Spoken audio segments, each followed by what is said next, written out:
আমাদের এরকম একটা কোশ্চেন ছিল যে CH4 এবং HCl উভয় সমযোজী যৌগ, একটা পানিতে দ্রবীভূত হয় আরেকটা হয় না কেন?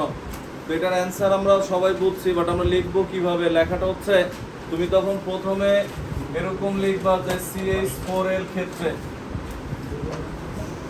তুমি এটা হেডলাইন দিয়ে এটা লেখার পর তুমি এটা নিচে যখন লিখবে, এখন লেখার দরকার নাই, তুমি বাসায় যখন লিখবা তখন এটা লেখার পর তুমি লিখবা যে সকল সমযোজী যৌগে ইলেকট্রন শেয়ারকারী পরমাণুদ্বয়ের তড়িৎ ঋণাত্মকতার পার্থক্য 0.5 এর কম, তাদের মধ্যে তারা কি অপোলার সমযোজী যৌগ, অর্থাৎ তাদের ক্ষেত্রে আংশিক ধনাত্মক বা ঋণাত্মক মেরুর সৃষ্টি হয় না, ফলে তারা পানিতে দ্রবীভূত হয় না।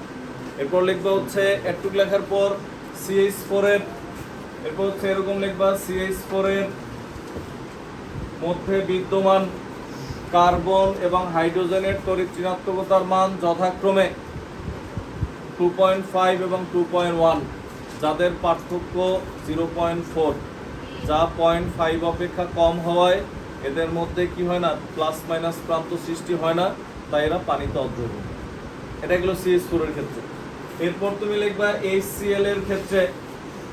HCl এর ক্ষেত্রে আমরা কি লিখব, যে যে সকল সমযোজী যৌগে ইলেকট্রন শেয়ারকারী পরমাণুদ্বয়ের তড়িৎ ঋণাত্মকতার পার্থক্য 0.5 থেকে 1.9 এর মধ্যে তারা পোলার সমযোজী যৌগ, তাদের মধ্যে বা পোলার সমযোজী যৌগ, তাদের ক্ষেত্রে আংশিক ধনাত্মক এবং ঋণাত্মক প্রান্তের সৃষ্টি হয়, ফলে তারা পানিতে দ্রবীভূত হয়।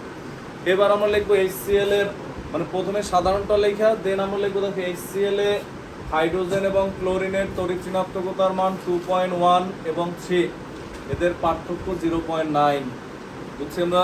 ফলে পার্থক্য 0.9 হওয়ায় এরা পোলার সমযোজী যৌগ, তাই পানিতে কি হয়, দ্রবীভূত হয়।